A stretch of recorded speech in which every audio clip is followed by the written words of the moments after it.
여러분, 우리가 들었던 모든 설교가 사실 다 기억나지는 않습니다. 저도 그렇습니다. 저도 어릴 때부터 들어왔던 모든 설교가 다 기억에 남지는 않습니다. 하지만 우리가 밥을 먹으면 또 밥을 먹어야 되고, 또 밥을 먹으면 또 배가 고파서 밥을 먹습니다. 하지만 그 밥은요, 영양분이란 이 요소가 되어서 우리를 이렇게 건강하게 잘 자랄 수 있는 그런 어른으로 만들어주고 있고요, 활동할 수 있는 그런 사람들로 만들어주고 있더라고요. 말씀도 똑같죠. 다 기억에 남지는 않지만 그 말씀은 없어진 게 아닙니다. 내가 기억을 못했다고 해서 그 말씀이 의미가 없거나 없어진 게 아니고 지금 나라고 하는 믿음의 사람으로 만들어준 말씀인 줄 믿습니다.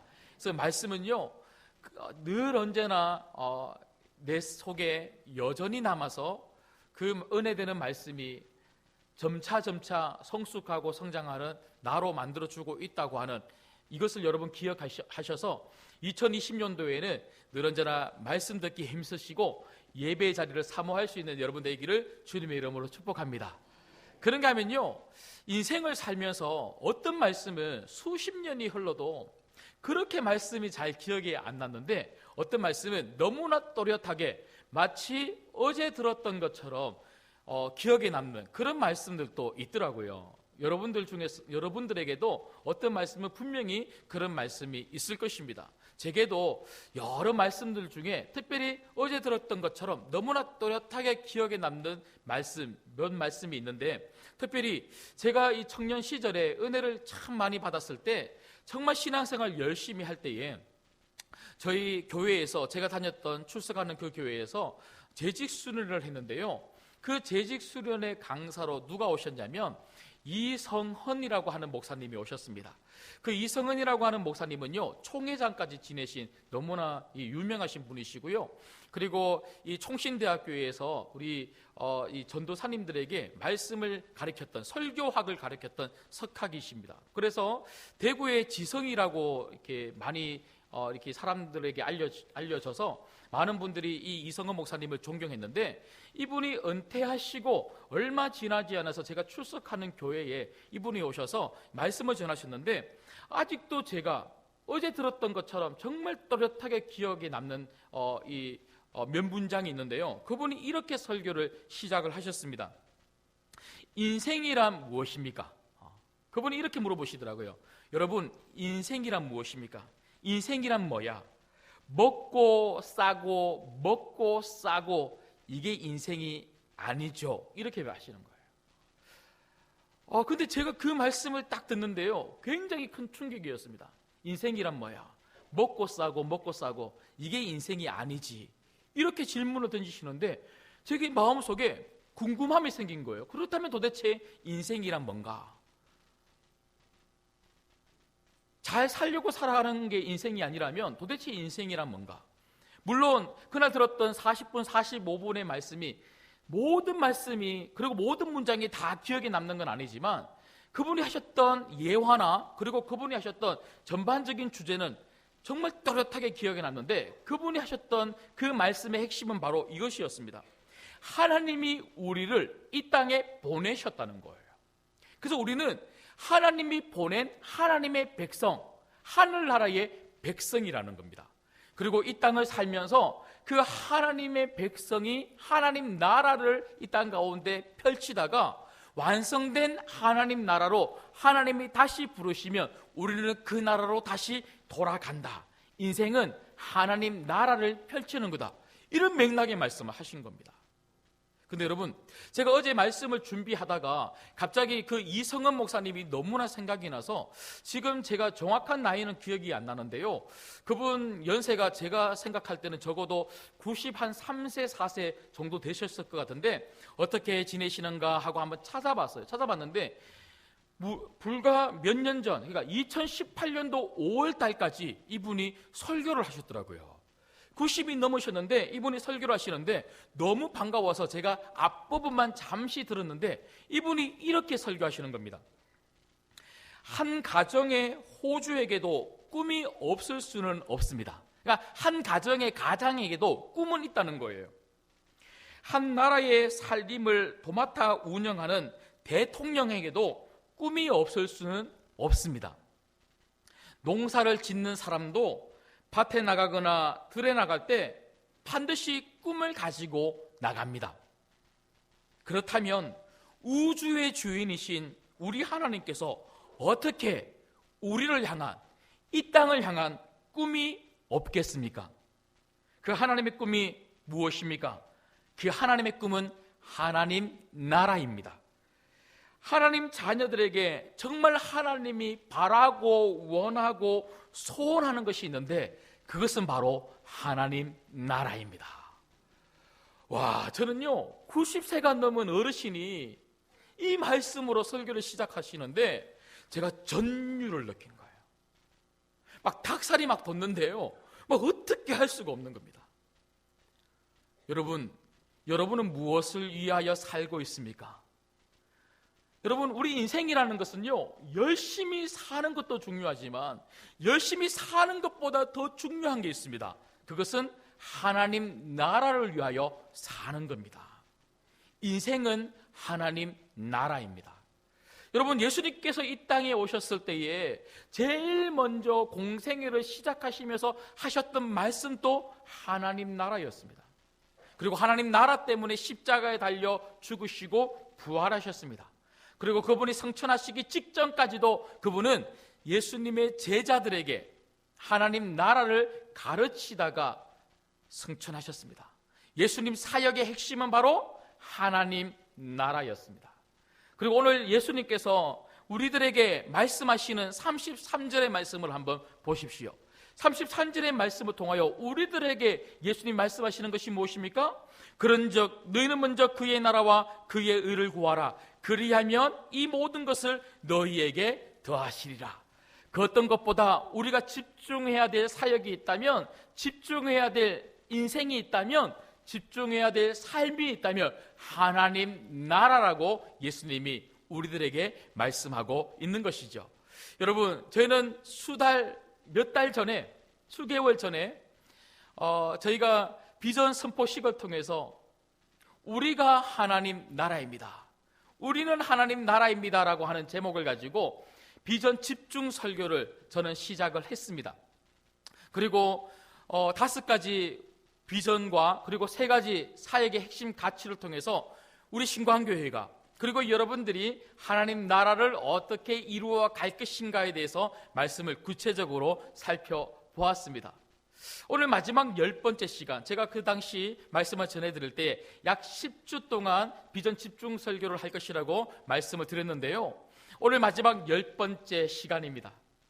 하나님 나라라고 하는 그 주제를 가지고 비전 집중 설교를 시작을 했는데, 오늘 다시 하나님 나라라고 하는 주제를 가지고 비전 집중 설교 마지막 시간을 저희가 보내려고 합니다. 특별히 오늘 말씀을 통해서 어떻게 하면 9주 동안 살펴보았던 그 하나님 나라에 대한 비전과 사역의 핵심 가치가 나의 핵심 가치가 되고 나의 비전이 될 수 있을까? 여러분, 중요한 것은요, 하나님의 꿈이 나의 꿈이 되는 거예요. 예수님의 사역이 나의 사역이 되는 겁니다. 하나님 나라가 나의 비전이 되고 나의 사역이 될 때 그게 정말 내 인생이 가치로운 인생이 될 수 있지 않겠습니까? 그래서 오늘 말씀을 통해서 우리가 어떻게 하면 하나님 나라를 나의 비전으로 붙들고 살 수 있는가, 이것을 살펴보려고 합니다. 어떻게 그렇게 살 수 있을까요? 첫 번째는요, 염려를 멈추어야 합니다. 여러분, 먹고 사는 문제에 푹 빠져서 사는 사람은요, 그것 때문에 염려하며 걱정하며 불안해하는 사람은요, 절대로 하나님 나라를 위해서 살 수가 없다는 겁니다. 여러분, 오늘 말씀을 보시면 특별히 31절부터 33절까지 말씀을 보시면요, 저는 이 본문을 읽으면서 너무나 중요한 한 가지 포인트를 저는 찾을 수가 있었습니다. 그것은 바로 내 기도를 한번 살펴보라는 거예요. 여러분, 오늘 저는 이 예배 시간을 통해서 이 말씀을 들으면서 여러분들이 여러분의 기도 제목을 한번 살펴보는 시간이 되었으면 좋겠습니다. 특별히 여러분 31절부터 한번 보십시오. 그러므로 염려하여 이르기를 무엇을 먹을까, 무엇을 마실까, 무엇을 입을까 하지 말라. 이는 다 이방인들이 구하는 것이라. 너희 하늘 아버지께서 이 모든 것이 너희에게 있어야 할 줄을 아시느니라. 여러분, 무엇을 먹을까? 무엇을 마실까? 무엇을 입을까? 생존을 위한 걱정은요, 생존을 위한 염려는요, 누가 하는 거라 그럽니까? 이방인들, 세상 사람들도 그것을 염려하고 걱정하고 기도를 한답니다. 잘 먹게 해주세요. 잘 입게 해주세요. 잘 살게 해주세요. 잘 마시게 해주세요. 생존을 위한 기도는요, 이방인들, 세상 사람들도 하는 것이랍니다. 그런데 오늘 33절에 보면, 그렇다면 신자의 기도 안에 반드시 있어야 될 그 기도 제목은 뭔가? 자, 33절을 같이 한번 읽어볼게요. 시작. 그런즉 너희는 먼저 그의 나라와 그의 의를 구하라. 그리하면 이 모든 것을 너희에게 더하시리라. 여러분, 마태복음 6장 33절은요, 예수님이 하나님 나라가 이렇게 중요하단다, 하나님 나라를 중요하게 좀 생각해라, 이렇게 말씀하시는 게 아닙니다. 굉장히 예수님은 우리들에게 구체적으로 말씀하고 계시는 거예요. 여러분, 마태복음 6장은요 어떤 장입니까? 기도장입니다. 기도장. 쭉 읽어보시면 기도가 무엇인지, 기도하는 자의 자세가 어떠해야 되는지 예수님은 기도를 가르쳐주고 계시는 거예요. 특별히 마태복음 6장 33절을 통해서 나의 기도를 한번 살펴보라는 거죠. 내 기도 가운데 먹고 마시는 문제, 생존의 문제만을 두고 나열하면서 이방 사람들처럼 그렇게 기도하고 있지는 않은지, 혹시라도 내 기도 속에, 매일매일 하는 내 기도 속에 하나님 나라와 그의 의가 정말로 있는지. 여러분, 저는 오늘 여러분들에게 손을 들라고 말씀을 하지는 않겠습니다. 여러분 마음속에 한번 질문을 해보십시오. 여러분들은 매일매일 기도하시잖아요. 하나님을 믿고 예수를 믿고 교회를 다니면서 기도하지 않는 사람 별로 없습니다. 잠깐이라도 기도합니다. 그런데 그 기도 속에, 여러분들의 기도 속에 과연 이 기도 제목, 많은 기도 제목의 나열 속에 하나님 나라와 그의 의라고 하는 기도 제목이 정말 있습니까? 그런가 하면요, 또 한 가지, 오늘 본문을 좀 역으로 생각해 보시면, 우리가 아무리 기도를 많이 한다 할지라도 먹고 마시는 문제, 입는 문제, 생존의 문제만을 계속 나열하는 그런 기도만 한다면 나는 하나님 나라하고 별로 상관이 없는 사람이다, 이 말입니다. 여러분, 이거 굉장히 중요한 말이에요. 기도를 많이 하잖아요. 우리는 기도 많이 하는 사람을 믿음이 좋은 사람이라고 이야기합니다. 우리는 기도를 많이 하는 사람, 기도의 자리를 늘 찾는 사람을 신앙이 좋은 사람이라고 이야기합니다.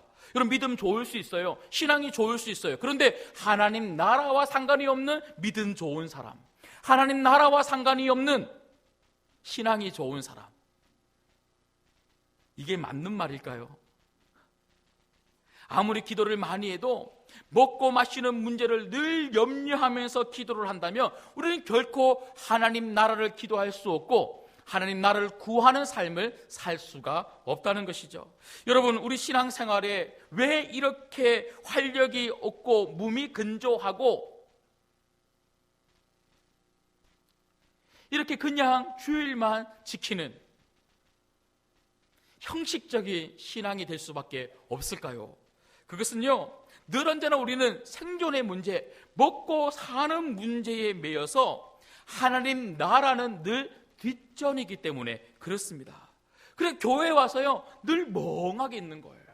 그냥 내 모든 생각에는요, 먹고 사는 문제, 어떻게 먹을까, 어떻게 마실까, 어떻게 입을까, 늘 그것이 머릿속에 가득하니까 하나님 말씀이 들어오지 않는 거예요. 하나님 나라하고는 전혀 다른 그런 생각과 그런 삶으로 가득 차 있으니까 신앙이 무미건조해지는 것 아닙니까? 여러분, 오늘날 교회의 위기는요, 성도의 위기는 다른 게 아닙니다. 먹고 사는 문제, 생존의 문제가 하나님 나라보다 먼저 있는 겁니다. 먼저. 어쩌면요, 먹고 사는 문제를 잘 해결하기 위해서 교회 다니는 분들도, 예수님 믿는 분들도 있을 수 있겠습니다. 그러면요, 자꾸 문제가 더 많이 발생하는 거예요. 신앙생활이 더 꼬이기 시작하는 겁니다. 분명히 예수님 믿으면 잘 산다 그랬는데, 분명히 예수님 믿으면 먹고 사는 문제 다 해결된다 그랬는데, 여기에 꽂혀 있으면요, 자꾸만 내 신앙생활에 회의가 생기는 거예요. 여러분 삶의 자리에서 여러분들은 하나님 나라 때문에 고민해 보셨습니까? 하나님 나라 때문에 걱정해 보셨습니까? 하나님 나라를 어떻게든지 내가 내 삶의 자리에서, 우리 가정에서, 직장에서 만나는 사람들에게 그렇게 하나님의 다스림이 있도록 그렇게 통로가 돼야 될 텐데, 그렇게 하지 못하는 여러분의 삶 때문에 안타까워하고 아파하고 정말 몸부림치면서 어떻게든지 하나님 나라를 이루어야 될 텐데, 그런 생각들을 가지고 살아보셨습니까?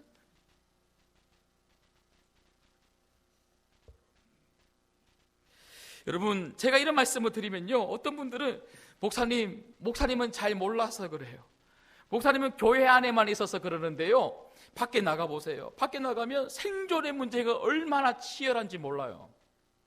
내가 살아야 하나님 나라도 있지요.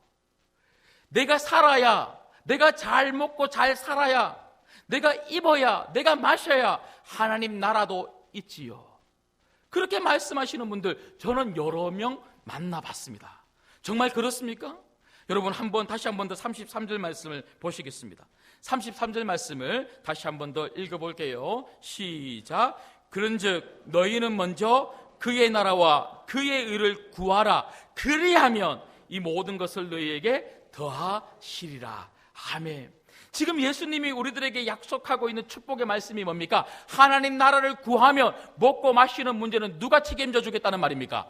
하나님이죠. 내가 책임져 줄게. 여러분, 이 말은요, 우리가 왜 먹고 마시는 문제 때문에 염려합니까? 누구를 못 믿는 겁니까? 책임져 줄게라고 하는 이 하나님을 못 믿는 거예요. 먹고 마시는 문제 내가 어떻게든지 해결해야지만 하나님 나라를 구할 수 있다고 하는 이런 생각들을 가지는 그 이유는요, 바로 믿음 없음의 증거입니다. 그러므로 염려를 멈추라는 것은요, 하나님 말씀을 한번 믿어보라는 거예요. 하나님이 도와주시나 안 도와주시나 한번 붙잡아 보라는 겁니다. 여러분, 오늘 이 시간을 통해서 염려를 멈추시고 하나님 붙잡을 수 있기를 주님의 이름으로 축복합니다. 하나님이 도와주시나 안 도와주시나 하나님 나라를 먼저 한번 구해 보십시오. 해보지도 않고 하나님은 안 도와주신다, 그렇게 말하면 안 되는 것 아닙니까? 여러분, 그래서 시편 55편 22절에 보면 시인은 이렇게 이야기합니다. 내 짐을 여호와께 맡기라.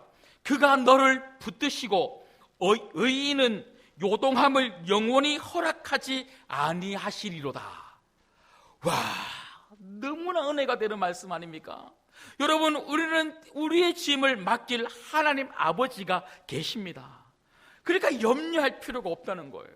아버지에게 맡기기만 한다면 우리가 요동하지 않는 평화롭고 두려움이 없고 초조함이 없고 걱정 없는 삶을 살게 된다는 것이죠. 의인은 요동함을 하나님이 허락하지 않는데요.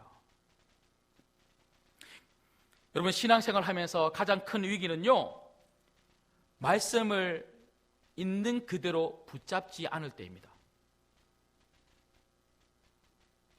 말씀은 정말 진리이고 이 말씀은 분명히 이루어지는 약속, 언약의 말씀인데 어느 순간 신앙생활 하다가 어떤 말씀은 받아들여지기도 하고 어떤 말씀은 말도 안 된다고 생각하는 그런 때가 한 번씩 찾아오더라고요.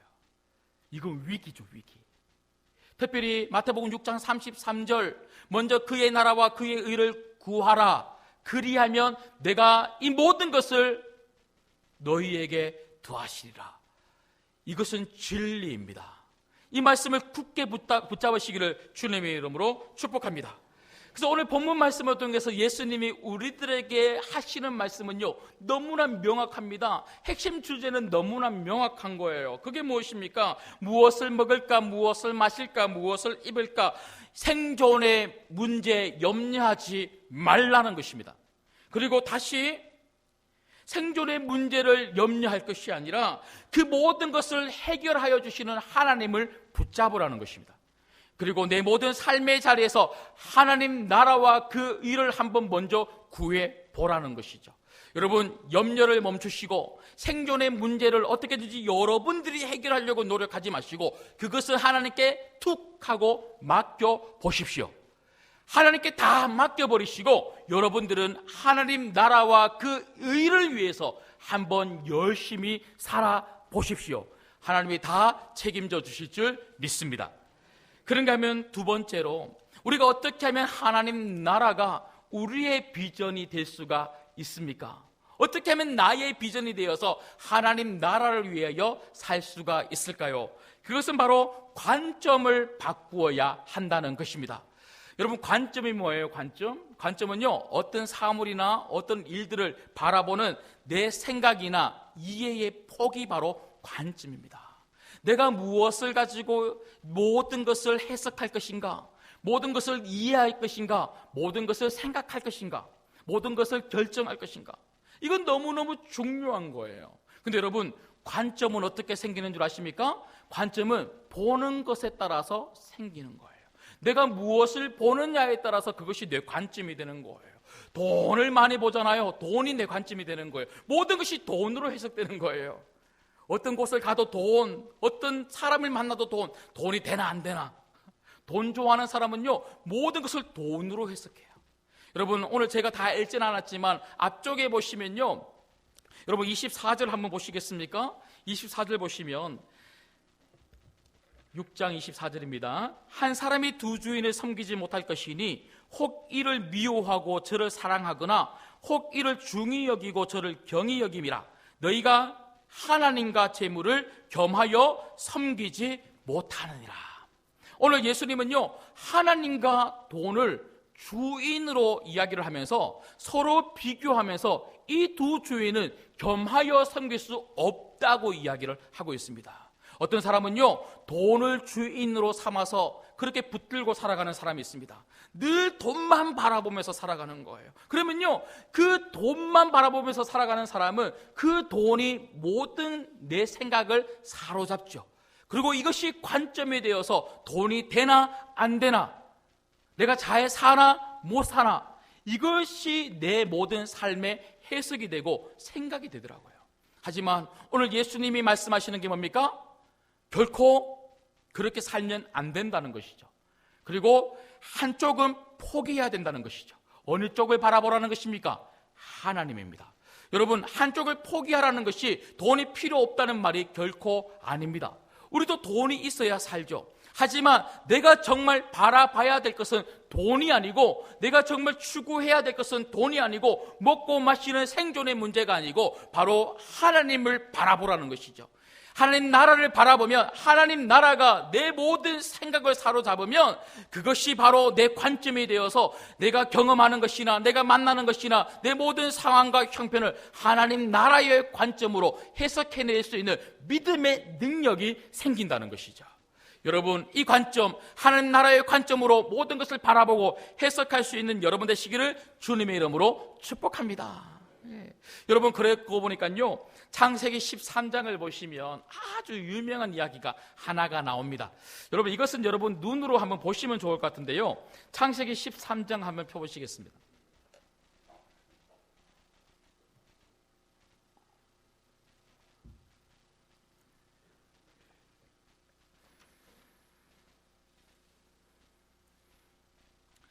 자, 창세기 13장 10절을 보시면 여러분 잘 아시는 것처럼 아브라함과 조카 롯이 있는데, 하나님이 얼마나 많은 축복을 해주셨던지, 이들이 가지고 있는 양떼와 소떼 그리고 재물이 너무 많으니까요, 이 두 가정의 이 종들이 서로 다툼이 있는 겁니다. 그래서 너무 많은 것들을 가지고 있으니까 우리가 서로 싸우는 것 같다, 우리 좀 이렇게 떨어져서 지내자 하고 아브라함이 조카 롯에게 먼저 제안을 하죠. 네가 만약에 우쪽으로 옮기면 나는 좌하고 네가 좌쪽으로 옮기면 나는 우하겠다 하고 이 양보의 제안을 합니다. 그때 10절 말씀해 보면요, 이 조카 롯이 어떻게 하는지 한번 보십시오. 이에 롯이 눈을 들어 요단 지역을 바라본즉 소할까지 온 땅의 물이 늑늑하니 여호와께서 소돔과 고모라를 멸하시기 전이었으므로 여호와의 동상 같고 애굽 땅과 같았더라.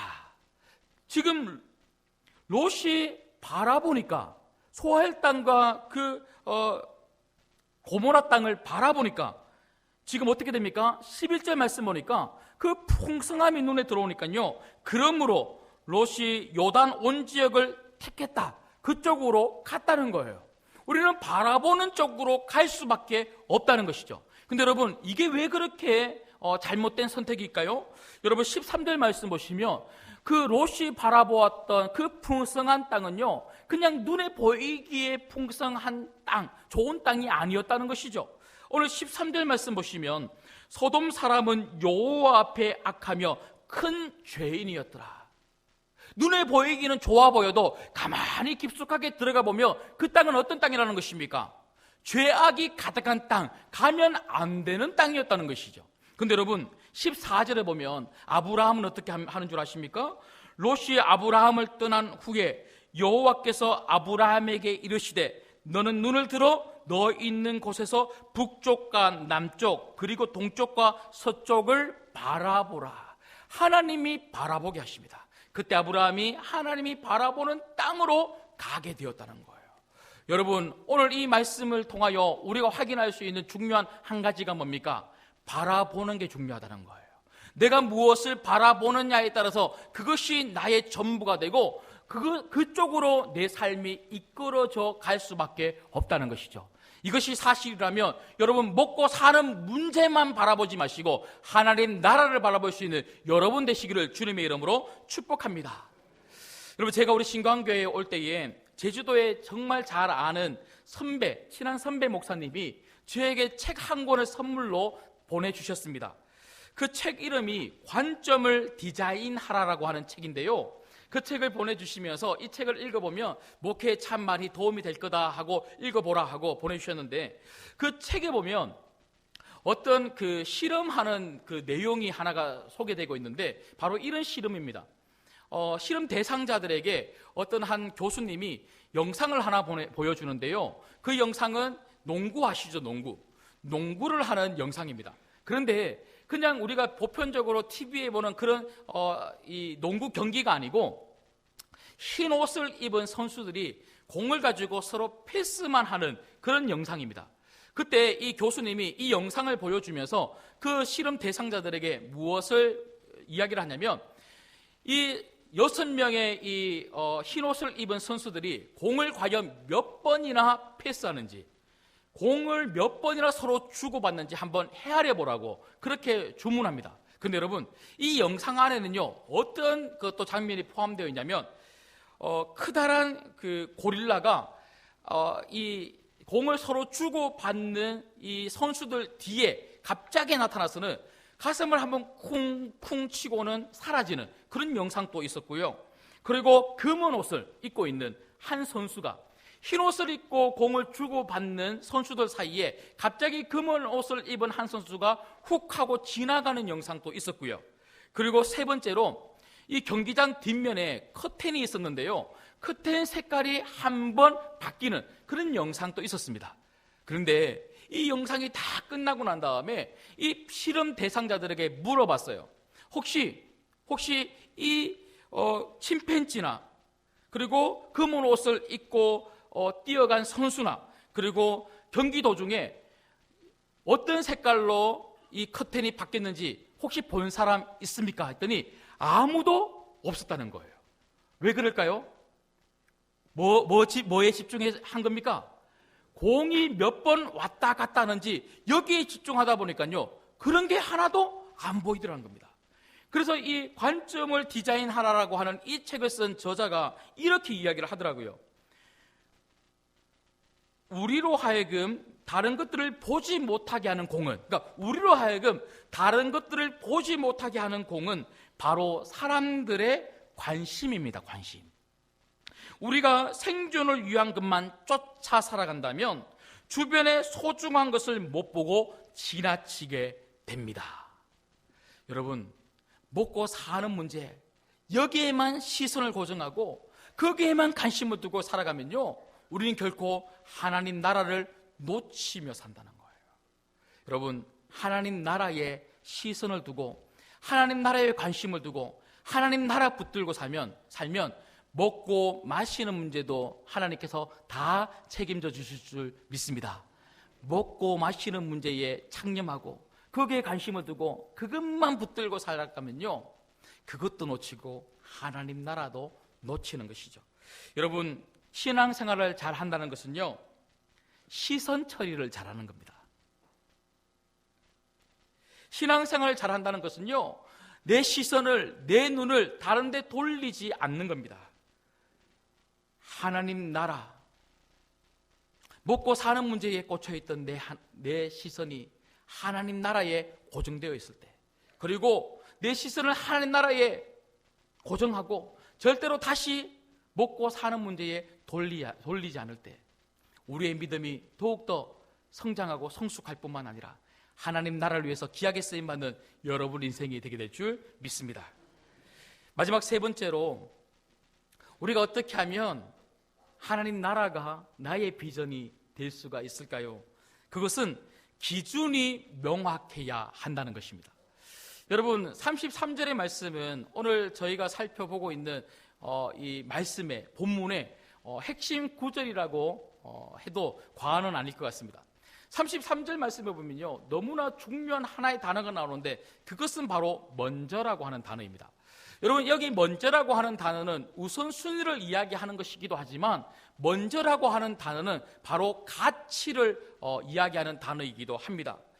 그러니까 내 삶 속에 어떤 사람들에게 있어서는요, 그 사람이 신자이면서 성도이면서 예수님을 믿으면서도 먹고 마시고 입는 생존의 문제가 먼저인 사람, 거기에 가치를 두면서 살아가는 사람들이 있는가 하면 어떤 사람들에게는 그것이 아니라 하나님 나라가 먼저인 사람들도 있다는 것이죠. 오늘 예수님은요, 만약에 내 가치가, 내 모든 삶의 가치가 가장 중요하게 여기는 것이 먹고 마시는 생존의 문제라면 그것을 내려놓고 내 가치를 뭘로 바꾸라는 것입니까? 바로 하나님 나라로 바꾸라는 겁니다. 나에게 있어서 가장 중요한 삶의 가치는 하나님 나라라는 것이죠. 그리고 그것이 바로 내 가치가 된다면 내가 말하고 내가 행동하고 내가 무엇을 하든지 간에 하나님 나라라고 하는 것을 가지고 결정하라는 거예요. 내 행동의 모든 기준은 바로 하나님 나라가 되어야 한다고 오늘 예수님은 말씀하고 있는 것이죠. 여러분, 우리 삶이 왜 이렇게 복잡합니까? 신앙생활을 하는 것도 왜 이렇게 복잡하죠? 하나님 나라가 내 가치가 되지 못하기 때문에 그렇습니다. 먹고 사는 문제가 내 가치가 될 때는요, 자꾸만 내 머리를 굴려야 되거든요. 자꾸만 이런 생각을 하고 저런 생각을 하고 이렇게 행동하고 저렇게 행동해야지만 신앙생활도 하고 밖에서도 잘 먹고 잘 살기 때문에 너무 복잡한 겁니다. 하지만 하나님 나라라고 하는 이 가치가 내 삶의 모든 것의 기준이 된다면 모든 내 삶이 굉장히 단순해지고 신앙생활 역시 단순해질 수밖에 없다는 것이죠. 여러분, 우리는 하나님 나라를 위해서 살아야 합니다. 내가 잘 살고 못 사는 것은 그렇게 중요하지 않아요. 우리가 얼마나 행복하고 분행한가, 그것이 중요한 것이 아니고 나는 얼마나 하나님 나라를 위해서 살고 있는가가 중요합니다. 지금 내가 다니고 있는 직장이나 내가 하고 있는 그 일들을 통해서 내가 얼마나 많은 돈을 벌고 있느냐 벌지 못하느냐, 그게 중요한 게 아니라 그러한 일을 통해서 나는 하나님 나라를 얼마나 이루고 있는가가 더 중요한 것입니다. 여러분, 그래서 우리는 기준을 달리해야 됩니다. 내 기준은 먹고 사는 생존의 문제가 아니라 바로 하나님 나라가 돼야 됩니다. 하나님 나라가 내 모든 행동의 근거와 기준이 되어야 되는 것이죠. 여러분, 물건을 하나를 사더라도 하나님 나라를 위해서 물건을 사야 됩니다. 여러분, 아무리 조그만 거라도 하나님 나라와 연관해서 한번 생각해 봐야 한다는 것이죠. 무엇을 먹을까 생각하기보다는 어떻게 하면 하나님 나라를 위해서 살아갈 것인가를 생각해야 됩니다. 어떻게 돈을 많이 벌까를 생각하기보다는 어떻게 많이 하나님 나라를 위해서 살아갈까를 생각해야 된다는 것이죠. 우리는 성도는 쉬어도 하나님 나라를 위해서 쉴 수가 있어야 됩니다. 이런 명절 기간에 우리가 가족들을 만나고 우리가 연휴를 보내면서도 우리는 하나님 나라를 늘 생각하고 내가 쉬는 그 자리에서 하나님 나라를 펼칠 수 있는 삶을 살아야 되는 것이고요. 열심히 잘 쉬고 나면 다시 하나님 나라를 위해서 뛰어야지 우리는 그런 계획을 세워야 되는 것이죠. 성도는요, 직장을 구해도 하나님 나라를 위해서 직장을 구해야 됩니다. 좋은 직장을 구하는 것이 중요한 게 아니고 하나님 나라를 구할 수 있는 직장을 구하는 것이 중요합니다. 학생들은요, 공부를 하고 대학교를 가도 좋은 대학교를 선택하고 가는 것이 아니고 하나님 나라를 구하기 위해서 대학을 가야 되는 것이죠. 우리는 이사를 가도 그냥 움직이는 사람들이 아닙니다. 아무 곳이나 움직이는 것이 아니라 내가 저곳에 갔을 때에, 저 동네로 이사 갔을 때에 하나님 나라를 구할 수 있을까? 나를 통하여 하나님 나라를 펼칠 수 있는 삶을 살 수 있을까? 그 기준으로 이사를 가는 것입니다. 어떤 사람은 하나님 나라를 위해서 정말 열심히 기도하는 사람이 있습니다.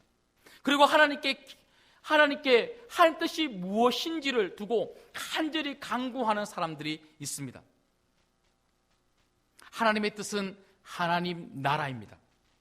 우리 인생의 에너지를 하나님 나라를 위해서 다 쏟을 수 있어야 된다는 것이죠. 내 일이 잘 되고 있나 못 되고 있나 그게 중요한 게 아니고 내 일을 통해서 하나님 나라가 얼마나 펼쳐지고 있는가가 더 중요한 것입니다. 여러분이 가지고 있는 것을 통해서 그것이 시간이 되었던 그것이 물질이 되었던 얼마나 여러분들은 하나님 나라를 위해서 사용하고 있습니까? 여러분의 시간을 한번 되돌아보십시오. 그리고 여러분의 물질을 한번 살펴보십시오. 여러분의 물질의 그 소비 중에 얼마만한 부분이, 여러분 시간의 그 흐름 속에 얼마만큼 많은 부분이 하나님 나라하고 연관이 있습니까?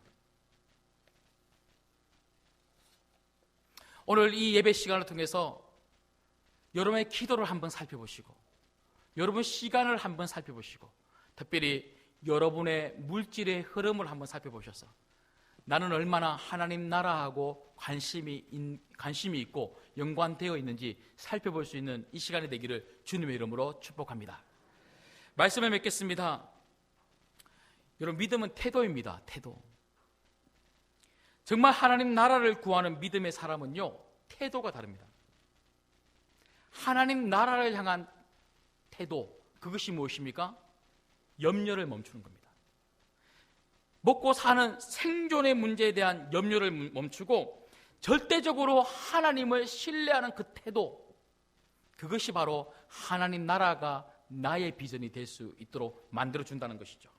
그리고 또한 관심을 먹고 사는 문제, 이 땅에 두는 것이 아니라 하나님 나라에 두는 것입니다.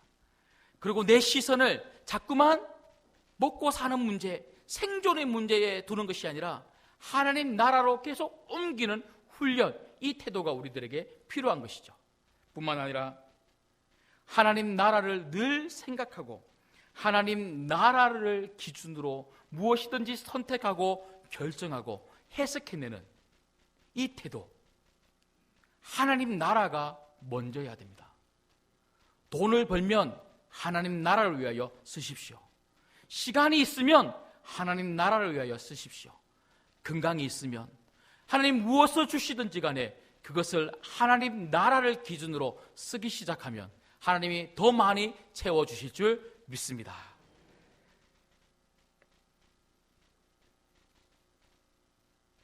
태도는 내가 어떤 사람인가 하는 사실보다 더 중요합니다. 믿음의 태도가 믿음의 가정을 만들고 믿음의 태도가 믿음의 교회를 만들고 믿음의 태도가 믿음의 삶을 만드는 것이죠. 오늘 이 말씀 꼭 기억하셔서 그동안 여러분 10주 동안 들었던 이 말씀이 여러분의 말씀이 되고 이 비전이 우리 교회의 비전이 되어서 우리가, 그리고 우리 가정이, 우리 교회가 하나님 나라를 펼쳐가는 그런 가정, 그런 인생, 그런 교회가 되기를 주님의 이름으로 축복합니다.